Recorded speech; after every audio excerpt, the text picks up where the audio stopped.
ಚಿಕ್ಕಮಗಳೂರಿನ ವಿಜಯಪುರ ಬಡಾವಣೆಯಲ್ಲಿ ಹಿಂದೂ ಮನೆ ಮೇಲೆ ಮುಸ್ಲಿಂ ಯುವಕರು ಕಲ್ಲು ತೂರಾಟ ಮಾಡಿದ್ದಾರೆ. ವಿಜಯಪುರ ಬಡಾವಣೆ ಅಕ್ಷರಶಃ ಬೂದಿ ಮುಚ್ಚಿದ ಕೆಂಡದಂತಾಗಿತ್ತು. ಕಳೆದ 3 ದಿನಗಳಿಂದ ಹೆಣ್ಣು ಮಕ್ಕಳ ಹಿಂದೆ ಹೋಗೋದು, ಕಲ್ಲು ಹೊಡೆಯೋದು ಮಾಡ್ತಿದ್ರು ಅನ್ನೋ ಆರೋಪವೂ ಕೇಳಿ ಬಂದಿದೆ. ಈ ವೇಳೆ ಇಬ್ಬರನ್ನ ಹಿಡಿದ ಹಿಂದೂ ಸಂಘಟನೆಯವರು ಥಳಿಸಿ ಪೊಲೀಸರಿಗೆ ಒಪ್ಪಿಸಿದ್ರು. ಹಲ್ಲೆ ವಿಷಯ ತಿಳಿತಿದ್ದಂತೆ ಬಸವನಹಳ್ಳಿ ಪೊಲೀಸ್ ಠಾಣೆ ಮುಂದೆ ಎರಡೂ ಕೋಮಿನ ನೂರಾರು ಯುವಕರು ಜಮಾವಣೆಗೊಂಡಿದ್ರು. ಹಲ್ಲೆಗೊಳಗಾದವರು ಕಲ್ಲು ಹೊಡೆದಿಲ್ಲ, ಹಲ್ಲೆ ನಡೆಸಿದವರ ಮೇಲೆಯೂ ಕಾನೂನು ಕ್ರಮ ಜರುಗಿಸಬೇಕು ಅಂತ ಒಂದು ಕೋಮಿನ ಯುವಕರು ಆಗ್ರಹಿಸಿದ್ದಾರೆ. ಮನೆ ಮಾಲೀಕರಾದ ಸುಧಾ ನೀಡಿದ ದೂರಿನ ಮೇಲೆ ಹಸೇನ್ ಅಫೀದ್ ಮೇಲೆ ಕೇಸ್ ದಾಖಲಾಗಿದೆ. ಇತ್ತ ಅಪ್ರಾಪ್ತ ಬಾಲಕರ ಮೇಲೆ ಬಿಜೆಪಿ ಯುವ ಮುಖಂಡ ಸಂತೋಷ್ ಕೋಟ್ಯಾನ್, ಬಜರಂಗ ದಳದ ಮುಖಂಡ ಶ್ಯಾಮ್ ಮೇಲೆ ಹಲ್ಲೆ ಮಾಡಿದ್ದಾರೆ ಅಂತ ಪ್ರಕರಣ ದಾಖಲಾಗಿದೆ. ಇನ್ನು ಘಟನೆ ಸಂಬಂಧ ಮಾತನಾಡಿದ ಮನೆ ಮಾಲೀಕ ವಿಶ್ವನಾಥ್, ರಾತ್ರಿ ಊಟ ಮಾಡಿ ಕುಳಿತಾಗ ಏಕಾಏಕಿ ಕಲ್ಲುಗಳು ಬಿತ್ತು. ತಕ್ಷಣ ಮಗ ಗಗನ್ ಕೆಲವು ಹುಡುಗರಿಗೆ ಫೋನ್ ಮಾಡ್ದ. ಯುವಕರು ಅವರನ್ನ ಹಿಡಿದಾಗ ಅವರು ಮುಸ್ಲಿಂ ಯುವಕರು ಅಂತ ಗೊತ್ತಾಯ್ತು. ಪೊಲೀಸರು ಸೂಕ್ತ ತನಿಖೆ ನಡೆಸಬೇಕೆಂದು ಒತ್ತಾಯಿಸಿದ್ದಾರೆ. ಹೋಗೋದು, ಆಮೇಲೆ ಕಲ್ಲು ತೂರೋದು, ಬಾಗಿಲಿಗೆಲ್ಲ ಕಲ್ಲು ಹೊಡೆಯೋದು, ಮತ್ತು ಹಿಂದ್ಗಡೆ ಬಾಗಿಲಲ್ಲಿ ಬಂದು ಅಣಿಕೆ ನೋಡೋದು, ಈ ಥರ ಎಲ್ಲ ಟಾರ್ಚರ್ ಕೊಡ್ತಾಯಿದ್ರು ಸರ್. ನನ್ನೇ ರಾತ್ರಿ ನಾವು 8 ಗಂಟೆಯಲ್ಲಿ ಊಟಕ್ಕೆ ಕೂತ್ಕೊಂಡ ಸಂದರ್ಭದಲ್ಲಿ ಕಲ್ಲು ಮನೆ ತೂರಿ ಓಡೋದು ಸರ್. ಓಡೋದ ತಕ್ಷಣ ಅವ್ರನ್ನ ಹಿಡಿದು ಪೊಲೀಸ್ನವರಿಗೆ ಬಂದಿದ್ದೀವಿ ಸರ್. ಗಗನ್ ಸರ್ ಅವ್ರು ಬಂದು ಹಿಡ್ಕೊಂಡು ಗಗನ್ ಬಂದುಬಿಟ್ಟು ಯಾಕಪ್ಪ ಹಿಂಗೆ ಮಾಡ್ತೀರಿ ಅಂತೇಳಿ ಕೇಳಿರಿ ಸರ್. ನಮಗೇನು ಅವ್ರಿಗೆ ಸಂಬಂಧ ಇಲ್ಲ, ನಮಗೆ ಅವ್ರಿಗೆ ಸಂಬಂಧನೇ ಇಲ್ಲ ಸರ್. ಅವ್ರು ಯಾರೋ ನಾವು ಯಾರೋ ಅನ್ನೋ ಸರ್ ನಮಗೆ ಈ ಥರ ಟಾರ್ಚರ್ ಕೊಡ್ತೀಯಾರ ಸರ್. ಕೆಟ್ಟ ಪದಗಳನ್ನೆಲ್ಲ ಬೈದ್ರು ಸರ್. ಯಾವ ಥರ ಇವಾಗ ಸ್ವಂತದಿಂದ ಕೆಳಗಡೆ ಮಾತಾಡಿದ್ರು ಸರ್. ಮುಸ್ಲಿಮ್ಸ್ ಹುಡುಗರು ಅಂತೇಳಿ ಅವ್ರು ನಮಗೆ ಗೊತ್ತಾಗಿರುತ್ತೆ ಸರ್. ಅವ್ರ ಹೆಸರುಗಳು ಏನು ಗೊತ್ತಿರಲಿಲ್ಲ. ನೋಡೋಣ ಪೊಲೀಸ್ನರಿಗೆಲ್ಲ ಇದು ಮಾಡಿದ್ರು ಸರ್, ವರದಿ FIR ಮಾಡ್ಯಾರೆ. ಮುಂದಿನ ಕಾರ್ಯ ಏನು ನೋಡೋಣ ಗೊತ್ತಾಗುತ್ತೆ. ಅವ್ರಿಗೆ ನಮಗೆ ಸಂಬಂಧನೇ ಇಲ್ಲ ಸರ್. ರಾತ್ರಿ ಬಂದು ಕಲ್ಲು ತೂರೋದು, ಹಿಂದ್ಗಡೆ ಬರೋದು, FIR ಇದೆಲ್ಲ ನೋಡ್ಕೊಳ್ಳೋದು ಹೋಗೋದು. ಹಿಂದೂ ಮನೆ ಮೇಲೆ ನಿರಂತರ ಕಲ್ಲು ತೂರಾಟ ಸಂಬಂಧ ಹುಸೇನ್ ತಾಯಿ ರಿಯಾನಾ ಬೇಗಂ ಪ್ರತಿಕ್ರಿಯಿಸಿದ್ದು, ರಾತ್ರಿ ಪಾನಿಪುರಿ ತಿನ್ನಲು ವಿಜಯಪುರ ರಸ್ತೆಗೆ ಹೋಗಿದ್ರು. ಆಗ ಏಕಾಏಕಿ ಬಜರಂಗ ದಳದ ಕಾರ್ಯಕರ್ತರು ಮಗನ ಮೇಲೆ ಹಲ್ಲೆ ನಡೆಸಿದ್ದಾರೆ. ತಪ್ಪು ಮಾಡಿದ್ರೆ CCTV ಚೆಕ್ ಮಾಡಿ ಹೇಳಲಿ ಅಂತ ಹೇಳಿದ್ರು. ಇನ್ನು ಆಸ್ಪತ್ರೆಯಲ್ಲಿ ಚಿಕಿತ್ಸೆ ಪಡೆಯುತ್ತಿರುವ ಅಶ್ಯಾದ್ ತಾಯಿ ಶಾಯಿನಾ ಈ ಬಗ್ಗೆ ಪ್ರತಿಕ್ರಿಯಿಸಿದ್ದು, ನನ್ನ ಮಗ ತಪ್ಪು ಮಾಡಿಲ್ಲ, ಕಲ್ಲು ಯಾರು ಹೊಡೆದಿದ್ದಾರೆ ಅವರಿಗೆ ಶಿಕ್ಷೆ ಆಗಲಿ ಅಂತ ಹೇಳಿದ್ರು. ಸಟ್ಟಿನ ಸಾಲ ತಿನ್ನಲ್ಲ ಅಂತ ಪಾನಿಪುರಿ ತಿನ್ನಕ್ಕೆ ಹೋಗಿದ್ರು. ಎಷ್ಟು ಗಂಟೆಗೆ? 7 ಗಂಟೆಗೆ ಫೋನ್ ಬಂತು. ಅಂಟಿ ಯಾರು ನಿಮ್ಮ ಮಗಾಗಿ ಹೊಡೆದು ಆಸ್ಪತ್ರೆಯಲ್ಲಿ ಹಾಕಿದರೆ ಬೇಗ ಬನ್ನಿ. ಆಮೇಲೆ ಓಡ್ ಬಂದಿತ್ತು. ಏನಕ್ಕೆ ಹೊಡೆದಿದ್ರಂತೆ? ಏನಕ್ಕಂತ ಗೊತ್ತಿಲ್ಲ. ಯಾರು ಕಲ್ಲು ಹೊಡೆದಿಂತೆ ಕೆಟ್ಟ ಯಾರು ಹುಚ್ಚು ಹುಡುಗ ಅಂತೆ ಅವ್ರು ಓಡ್ ಹೋಗಿದಂತೆ. ಅವ್ರಿಗೆ ಹಿಡಿದು ಬಿಟ್ಟು ಪಾಪನ ಹುಡುಗನಿಗೆ ಹಿಡಿದು ಹೊಡೆದಿರಲ್ಲ. ಇವರು ಮನುಷ್ಯರ ಇವರು ಬಜರಂಗಡಿ ಅಂತ ಹೇಳ್ದ ನಮ್ಮ ಮಗ. 20 ಜನ ಅವರು ಸಂಗೀತ ಟೀಚರ್ ಅಂತ ಅಮ್ಮ ಆಯ್ತು ಅಲ್ಲಿ ತುಂಬ ಹೊಡೆದಿವ್ರೆ. ರಾಜ್ಯೆಲ್ಲ ಹೊಡೆದಿರ ಇದೇನು ಇದೆಲ್ಲ ಆಗಿ ನಿಮ್ಮ ಮಗ ಕಲ್ಲು ತೂರಿದಾರ? ಇಲ್ಲ, ಎಂತ ಕೆಟ್ಟ ಹುಡುಗನೇ ಇಲ್ಲ ಅವರು. ಈಗ ಮುಂದೆ ಯಾರು ಕಾರಿನಲ್ಲಿ ಬಂದು ಮನೆಯ ಬೀಗ ಮುರಿದು ನುಗ್ಗಿದ್ದ ಕಳ್ಳರು ಚಿನ್ನ ಹಣಕ್ಕಾಗಿ ತಡಕಾಡಿದ್ದಾರೆ. ಆದರೆ ಯಾವುದೇ ಆಭರಣ ಸಿಗದಿದ್ದಕ್ಕೆ ಬಟ್ಟೆ ಬ್ಯಾಗ್ ಹೊತ್ತೊಯ್ದಿದ್ದಾರೆ. ರಾಯಚೂರಿನ ಆಶಾಪುರ ರಸ್ತೆಯ ದ್ವಾರಕಾ ನಗರದಲ್ಲಿ ಈ ಘಟನೆ ನಡೆದಿದೆ. ಗುರು ಅನ್ನೋರ ಮನೆಗೆ ನುಗ್ಗಿ ತಡಕಾಡಿದ್ದಾರೆ. ಕಳ್ಳರ ಚಲನವಲನ CCTVಯಲ್ಲಿ ಸೆರೆಯಾಗಿದೆ. ಸ್ಥಳಕ್ಕೆ ಪಶ್ಚಿಮ ಠಾಣೆ ಪೊಲೀಸರು ಭೇಟಿ ನೀಡಿ ಪ್ರಕರಣ ದಾಖಲಿಸಿಕೊಂಡಿದ್ದಾರೆ.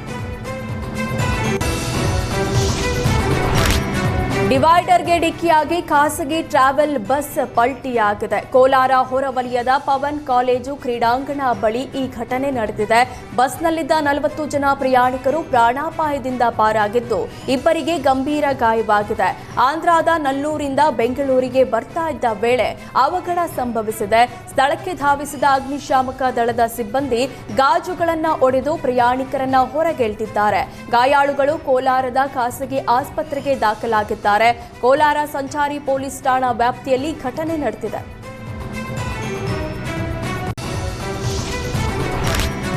ಶಾರ್ಟ್ ಸರ್ಕ್ಯೂಟ್ನಿಂದ ವಿದ್ಯುತ್ ಬಾಕ್ಸ್ಗೆ ಬೆಂಕಿ ತಗುಲಿದೆ. ಶಿವಮೊಗ್ಗದ ತಿಲಕ್ ನಗರದ ಮೊದಲನೇ ತಿರುವಿನಲ್ಲಿ ಈ ಘಟನೆ ನಡೆದಿದೆ.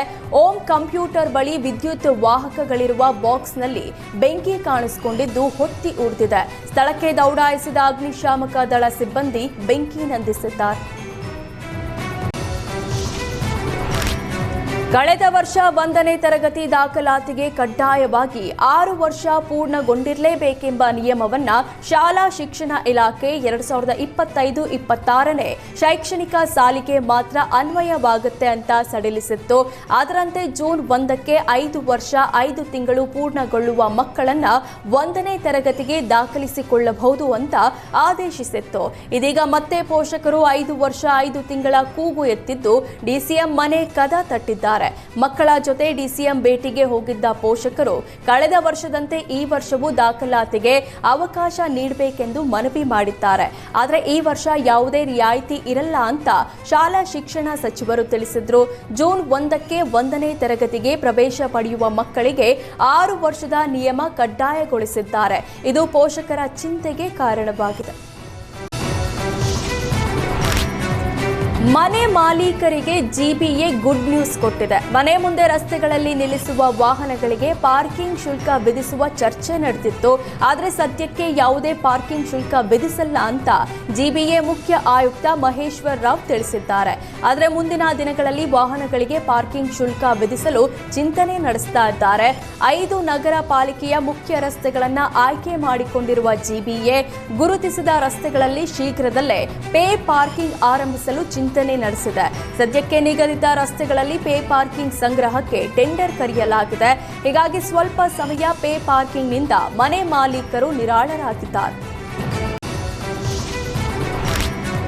ಶಿವರಾತ್ರಿ ಜಾಗರಣೆಗೆ ಹೋಗಿದ್ದ ವೇಳೆ ಮನೆಗೆ ನುಗ್ಗಿದ್ದ ಖದೀಮರು 5 ಲಕ್ಷ ಮೌಲ್ಯದ ಚಿನ್ನ ಮತ್ತು ಬೆಳ್ಳಿ ಜೊತೆಗೆ 1 ಲಕ್ಷ ನಗದು ಕಳವು ಮಾಡಿದ್ದಾರೆ. ರಾಜರಾಜೇಶ್ವರಿ ನಗರ ಪೊಲೀಸ್ ಠಾಣಾ ವ್ಯಾಪ್ತಿಯಲ್ಲಿ ಘಟನೆ ನಡೆದಿದೆ. ಶಿವರಾತ್ರಿ ಹಬ್ಬದ ರಾತ್ರಿ ಜಾಗರಣೆ ಮಾಡಲು ಮಂಜುನಾಥ ಕುಟುಂಬ ನೆಂಟರ ಮನೆಗೆ ಹೋಗಿದ್ರು. ಈ ವೇಳೆ ಮನೆಯ ಬಾಗಿಲನ್ನ ಮುರಿದು ಮನೆಗೆ ನುಗ್ಗಿದ್ದ ದೃಶ್ಯ ಸಿಸಿಟಿವಿ ಕ್ಯಾಮೆರಾದಲ್ಲಿ ಸೆರೆಯಾಗಿದೆ. ಮೊದಲು ಕ್ಯಾಮೆರಾ ಇಲ್ಲ ಅಂತ ಮನೆಗೆ ನುಗ್ಗಿದ್ರು. ಬಳಿಕ ಕ್ಯಾಮೆರಾ ಕಂಡು ಪರಾರಿಯಾಗಿ ಮಾಸ್ಕ್ ಧರಿಸಿ ಬಂದಿದ್ದಾರೆ. ಸ್ಥಳಕ್ಕೆ ಆರ್ಆರ್ ನಗರ ಪೊಲೀಸರು ಭೇಟಿ ನೀಡಿ ಪರಿಶೀಲನೆ ನಡೆಸಿದ್ದು ಖದೀಮರಿಗಾಗಿ ಬಲೆ ಬೀಸಿದ್ದಾರೆ.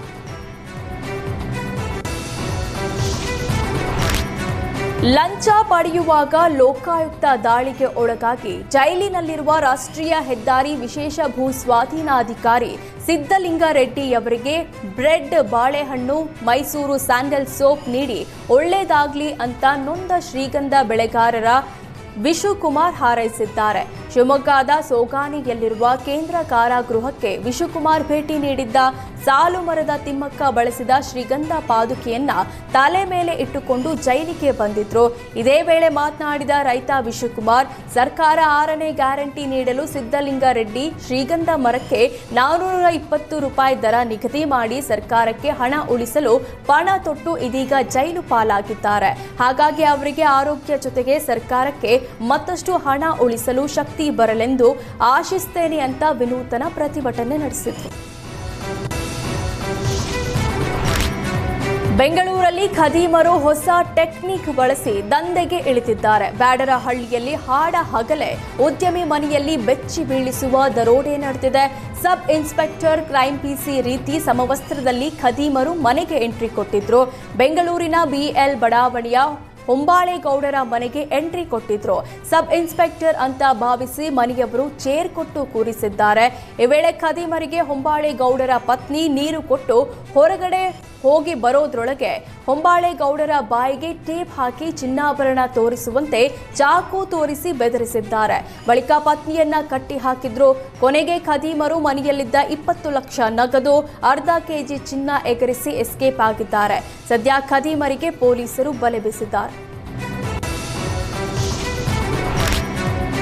ಮನೆಯಲ್ಲಿ ಶೂಗಳನ್ನ ಪಾಟ್ಗಳಲ್ಲಿ ಬೀಗ ಇಟ್ಟು ಹೋಗುವ ಮುನ್ನ ಎಚ್ಚರವಾಗಿರಿ. ಬಾಡಿಗೆ ಮನೆ ನೋಡಲು ಬಂದ ಫೋಟೋಗ್ರಾಫರ್ ಕಳ್ಳನಾಗಿದ್ದಾನೆ.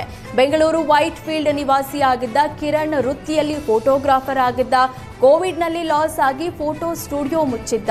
ಆದರೆ ಕ್ಯಾಮ್ರಾ ಇದ್ದ ಕಾರಣ ಸಣ್ಣ ಪುಟ್ಟ ಕಾರ್ಯಕ್ರಮಗಳನ್ನು ಮಾಡ್ತಾ ಇದ್ದ. ಇದೀಗ ನಾಗೊಂಡನ ಹಳ್ಳಿಯಲ್ಲಿ ಬಾಡಿಗೆ ಮನೆ ಹುಡುಕ್ತಿದ್ದ ಕಿರಣ್ ಟೂ ಲೇಟ್ ಎಂಬ ಬೋರ್ಡ್ ನೋಡಿ ಜಗದೀಶ್ ಅನ್ನೋರ ಮನೆಗೆ ಬಂದಿದ್ದ. ಈ ವೇಳೆ ಮನೆಯಲ್ಲಿ ಯಾರೂ ಇರಲಿಲ್ಲ. ಈ ವೇಳೆ ಅಲ್ಲೇ ಇದ್ದ ಶೂ ರ್ಯಾಕ್ನಲ್ಲಿ ಬೀಗ ನೋಡಿದ್ದಾನೆ.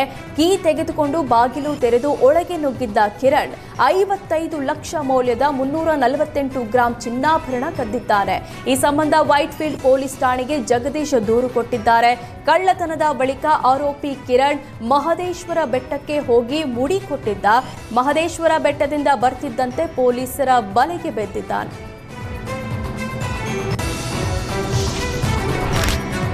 ಉಂಡ ಮನೆಗೆ ದ್ರೋಹ ಬಗೆದ ಖತರ್ನಾಕ್ ಕಳ್ಳಿಯನ್ನ ಪೊಲೀಸರು ಬಂಧಿಸಿದ್ದಾರೆ. ತಮಿಳುನಾಡು ಮೂಲದ ದೀಪಾ ಕೋಣನಕುಂಟೆ ನಿವಾಸಿ ಜಗದೀಶ್ ಅನ್ನೋರ ಮನೆ ಕೆಲಸ ಮಾಡ್ತಾ ಇದ್ಲು. 1 ವರ್ಷದಿಂದ ಮನೆ ಕೆಲಸ ಮಾಡ್ತಾ ಇದ್ದ ಆರೋಪಿ ದೀಪಾ ಕೆಲಸ ಮಾಡ್ತಾನೆ ಮನೆಯಲ್ಲಿದ್ದ ಚಿನ್ನಾಭರಣ ಕಳ್ಳತನ ಮಾಡಿದ್ಲು. ಒಂದೇ ಬಾರಿ ಕಳ್ಳತನ ಮಾಡದೆ ಆಗಾಗ ಒಂದೊಂದೇ ಚಿನ್ನಾಭರಣ ಎಗರಿಸಿದ್ದಾಳೆ. ವಿಚಾರ ಗೊತ್ತಾದ ಮೇಲೆ ಪೊಲೀಸರಿಗೆ ಜಗದೀಶ್ ದೂರು ಕೊಟ್ಟಿದ್ರು. ವಿಚಾರಣೆ ವೇಳೆ ಪೊಲೀಸರ ಬಳಿ ಬಾಯ್ ಬಿಟ್ಟಿದ್ದಾಳೆ. ಕದ್ದ ಹಣದಲ್ಲಿ ತಮಿಳುನಾಡಿನಲ್ಲಿ ಆರೋಪಿ ದೀಪಾ ಸೈಟ್ ಖರೀದಿ ಮಾಡಿದ್ಲು. ಸದ್ಯ ಕೋಣನಕುಂಟೆ ಪೊಲೀಸರು ಆರೋಪಿಯನ್ನ ಬಂಧಿಸಿ 200 ಗ್ರಾಂ ಚಿನ್ನಾಭರಣ ವಶಕ್ಕೆ ಪಡೆದಿದ್ದಾರೆ. ಬೆಂಗಳೂರು ಗೋವಿಂದಾಪುರ ಪೊಲೀಸರು ಭರ್ಜರಿ ಕಾರ್ಯಾಚರಣೆ ನಡೆಸಿ ಡ್ರಗ್ ಪೆಡ್ಲಿಂಗ್ ಮಾಡ್ತಾ ಇದ್ದ ಫುಟ್ಬಾಲ್ ಆಟಗಾರನನ್ನ ಬಂಧಿಸಿದ್ದಾರೆ. ಸೌತ್ ಆಫ್ರಿಕಾ ಮೂಲದ ಫುಟ್ಬಾಲ್ ಆಟಗಾರ ಕೊರ್ಲಿ ಡೇನಿಯಲ್ ನನ್ನ ಬಂಧಿಸಲಾಗಿದೆ. ಸ್ಪೋರ್ಟ್ಸ್ ವೀಸಾದಡಿ ಬೆಂಗಳೂರಿಗೆ ಬಂದಿದ್ದ ಆರೋಪಿ ಆಗಾಗ ಕೇರಳದಲ್ಲಿ ನಡೆಯುವ ಫುಟ್ಬಾಲ್ ಪಂದ್ಯಗಳಲ್ಲಿ ಭಾಗಿಯಾಗ್ತಾ ಇದ್ದ. ಆದರೆ ಜೀವನಕ್ಕಾಗಿ ಡ್ರಗ್ ಪೆಡ್ಲಿಂಗ್ ಮಾಡ್ತಾ ಇದ್ದ. ಸದ್ಯ ಬಂಧಿತನಿಂದ 4,48,000 ಮೌಲ್ಯದ 56 ಗ್ರಾಂ MDMA ಕ್ರಿಸ್ಟಲ್ ವಶಕ್ಕೆ ಪಡೆಯಲಾಗಿದೆ. ಥಾಯ್ಲೆಂಡ್ನಿಂದ ಹೈಡ್ರೋ ಗಾಂಜಾ ತಂದು ಬೆಂಗಳೂರಿನಲ್ಲಿ ಮಾರಾಟ ಮಾಡ್ತಾ ಇದ್ದ ಆರೋಪಿಯನ್ನ ಪೊಲೀಸರು ಬಂಧಿಸಿದ್ದಾರೆ. ಏರ್ಪೋರ್ಟ್ನಲ್ಲಿ ತಪ್ಪಿಸಿಕೊಂಡ ಪೆಡ್ಲರ್ ಅಮೃತಹಳ್ಳಿ ಪೊಲೀಸರ ಕೈಗೆ ಸಿಕ್ಕಿ ಬಿದ್ದಿದ್ದಾನೆ. ಕೇರಳ ಮೂಲದ ಮಾಜಿದ್ ಹಾಗೂ ಆಜಾದ್ ಲೇಸ್ ಹಾಗೂ ಕಿಟ್ ಕ್ಯಾಟ್ ಚಾಕ್ಲೇಟ್ಗಳಲ್ಲಿ ಹೈಡ್ರೋ ಗಾಂಜಾ ಸಾಗಿಸ್ತಾ ಇದ್ರು. ಹೀಗಾಗಿ ಏರ್ಪೋರ್ಟ್ನಲ್ಲಿ ಯಾರಿಗೂ ಅನುಮಾನ ಬಂದಿರಲಿಲ್ಲ. ಇದೇ ಟೆಕ್ನಿಕ್ ಬಳಸಿ ಹಲವು ಬಾರಿ ಥಾಯ್ಲೆಂಡ್ನಿಂದ ಹೈಡ್ರೋ ಗಾಂಜಾ ಸಪ್ಲೈ ಮಾಡ್ತಾ ಇದ್ರು. ಇದೀಗ ಆರೋಪಿಗಳನ್ನ ಪೊಲೀಸರು ಬಂಧಿಸಿದ್ದಾರೆ. ಬಂಧಿತರಿಂದ 5 ಕೋಟಿ ಮೌಲ್ಯದ 5 ಕೆಜಿ ಹೈಡ್ರೋ ಗಾಂಜಾ ವಶಕ್ಕೆ ಪಡೆಯಲಾಗಿದೆ. ಬೆಂಗಳೂರು ಸಿಸಿಬಿ ಪೊಲೀಸರು ಭರ್ಜರಿ ಕಾರ್ಯಾಚರಣೆ ನಡೆಸಿ ವಿದೇಶಿ ಡ್ರಗ್ಸ್ ಪೆಡ್ಲರ್ ಅನ್ನ ಬಂಧಿಸಿದ್ದಾರೆ. ಇಬ್ರಾಹಿಂ ಎಂಬಾತನನ್ನ ಬಂಧಿಸಿ 11 ಕೋಟಿ ಮೌಲ್ಯದ 5 ಕೆಜಿ MDMA ಮಾದಕ ವಸ್ತು ಜಪ್ತಿ ಮಾಡಿದ್ದಾರೆ. ಆರೋಪಿ ಈ ಹಿಂದೆ ಮಾರತ್ತಳ್ಳಿ, ದೆಹಲಿ, ಅರುಣಾಚಲ ಪ್ರದೇಶದಲ್ಲಿ ಡ್ರಗ್ಸ್ ಮಾರಾಟ ಕೇಸ್ನಲ್ಲಿ ಬಂಧಿಯಾಗಿದ್ದ. ಇತ್ತೀಚೆಗೆ ಜೈಲಿನಿಂದ ಬಂದು ಮತ್ತೆ ಡ್ರಗ್ಸ್ ಮಾರಾಟಕ್ಕೆ ಇಳಿದಿದ್ದ. ಬಿಸಿನೆಸ್ ವೀಸಾದಡಿಯಲ್ಲಿ ಭಾರತಕ್ಕೆ ಬಂದಿದ್ದ ಆರೋಪಿಯನ್ನ ಸಿಸಿಬಿ ಪೊಲೀಸರು ಬಂಧಿಸಿದ್ದಾರೆ.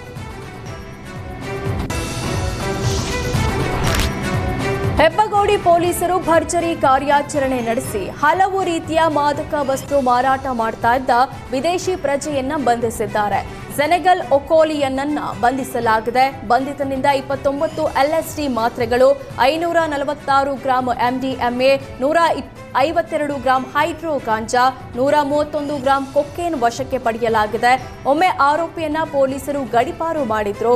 ಆದರೆ ಮತ್ತೊಂದು ಹೆಸರಲ್ಲಿ ದಾಖಲಾತಿ ಮಾಡಿಕೊಂಡು ಬೆಂಗಳೂರಿಗೆ ಬಂದಿದ್ದ. ಸದ್ಯ ಆರೋಪಿ ದಾಖಲಾತಿ ಹೇಗೆ ಮಾಡಿಸಿಕೊಂಡ ಅನ್ನೋದರ ಬಗ್ಗೆ ಪೊಲೀಸರು ತನಿಖೆ ಮುಂದುವರೆಸಿದ್ದಾರೆ. ಗಾಂಜಾ ಪೆಡ್ಲಿಂಗ್ ಮಾಡ್ತಾ ಇದ್ದ ಅನಂತ ಎಂಬಾತನನ್ನ ಮಹಾಲಕ್ಷ್ಮಿ ಲೇಔಟ್ ಪೊಲೀಸರು ಬಂಧಿಸಿದ್ದಾರೆ. ಬಂಧಿತನಿಂದ ಬರೋಬ್ಬರಿ 30 ಕೆಜಿ ಗಾಂಜಾವನ್ನ ವಶಪಡಿಸಿಕೊಂಡಿದ್ದಾರೆ. ಕೇರಳ ಮೂಲದ ಅನಂತ ಎಂಬಾತ ಬಿಕಾಂ ಪದವೀಧರನಾಗಿದ್ದು AI ವಿಡಿಯೋ ಡೆವಲಪರ್ ಆಗಿ ಕೈತುಂಬ ಸಂಬಳ ಪಡಿತಾ ಇದ್ದ. ಆದರೆ ಹೆಚ್ಚಿನ ಹಣದಾಸೆಗೆ ಬಿದ್ದು ಕಾಲೇಜು ವಿದ್ಯಾರ್ಥಿಗಳನ್ನ ಗುರಿಯಾಗಿಸಿ ಗಾಂಜಾ ಮಾಡ್ತಾ ಇದ್ದ. ವಿಶಾಖಪಟ್ಟಣಂನಿಂದ ಗಾಂಜಾವನ್ನ ತಂದು ಬೆಂಗಳೂರಿನ ವಿವಿಧೆಡೆ ಅನಂತ ಮಾರ್ತಾ ಇದ್ದ. ಖಚಿತ ಮಾಹಿತಿ ಮೇರೆಗೆ ದಾಳಿ ನಡೆಸಿದ ಮಹಾಲಕ್ಷ್ಮಿ ಲೇಔಟ್ ಪೊಲೀಸರು ಆರೋಪಿಯನ್ನ ಬಂಧಿಸಿ ಆತನಿಂದ ಭಾರೀ ಪ್ರಮಾಣದ ಗಾಂಜಾವನ್ನ ವಶಪಡಿಸಿಕೊಂಡಿದ್ದಾರೆ.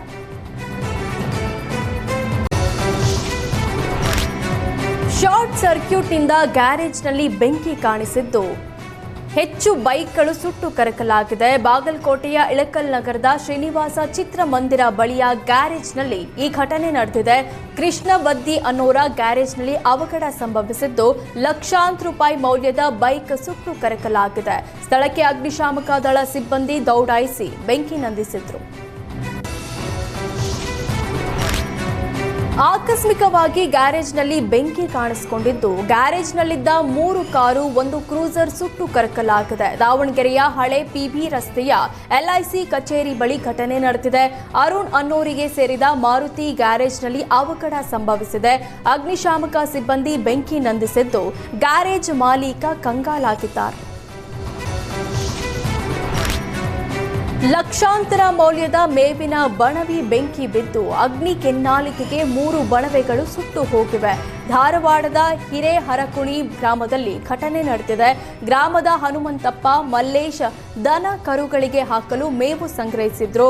ಏಕಾಏಕಿ ಬೆಂಕಿ ಹೊತ್ಕೊಂಡಿದ್ದು 5 ಲಕ್ಷ ಮೌಲ್ಯದ 3 ಬಣವೆಗಳು ಬೆಂಕಿಗೆ ಆಹುತಿಯಾಗಿದೆ. ಇಂದು ವಿಜಯನಗರ ಮಹಾ ಸಾಮ್ರಾಜ್ಯದ ಚಕ್ರವರ್ತಿ ಶ್ರೀಕೃಷ್ಣ ದೇವರಾಯರ ಜನ್ಮೋತ್ಸವ. ಈ ಪ್ರಯುಕ್ತ ಬೆಂಗಳೂರಿನ ಮತ್ತಿಕೆರೆಯ ನೇತಾಜಿ ಸರ್ಕಲ್ನಲ್ಲಿ ಶ್ರೀಕೃಷ್ಣ ದೇವರಾಯ ಜಯಂತಿಯನ್ನ ಅದ್ದೂರಿಯಾಗಿ ಆಚರಿಸಲಾಯಿತು. ಮಾಜಿ ಉಪಮುಖ್ಯಮಂತ್ರಿ CN ಅಶ್ವತ್ಥ ನಾರಾಯಣ್, ಮಾಜಿ ಉಪ ಮಹಾಪೌರ G ಬಸವರಾಜ್ ಶ್ರೀಕೃಷ್ಣ ದೇವರಾಯರ ಭಾವಚಿತ್ರಕ್ಕೆ ಹೂ ಹಾರ ಅರ್ಪಿಸಿದ್ರು. ಮತ್ತಿಕೆರೆ ಶ್ರೀಕೃಷ್ಣ ದೇವರಾಯ ವೇದಿಕೆಯ ಅಧ್ಯಕ್ಷರು MV ಮೋಹನ್ ಕುಮಾರ್, ರಂಗಕರ್ಮಿ ಚನ್ನಕೃಷ್ಣಮೂರ್ತಿ ಕಾರ್ಯಕ್ರಮದಲ್ಲಿ ಭಾಗಿಯಾಗಿದ್ರು. ನೇತಾಜಿ ಸರ್ಕಲ್ನಲ್ಲಿ ಜಾನಪದ ನೃತ್ಯ, ಡೊಳ್ಳು ಕುಣಿತ, ಅಪೋಲೋ ಆಸ್ಪತ್ರೆಯ ಸಹಯೋಗದೊಡನೆ ಸಾರ್ವಜನಿಕರಿಗೆ ಆರೋಗ್ಯ ತಪಾಸಣೆ, ಅನ್ನ ಸಂತರ್ಪಣೆ ಸೇರಿದಂತೆ ಅನೇಕ ಕಾರ್ಯಕ್ರಮಗಳು ನಡೆದವು.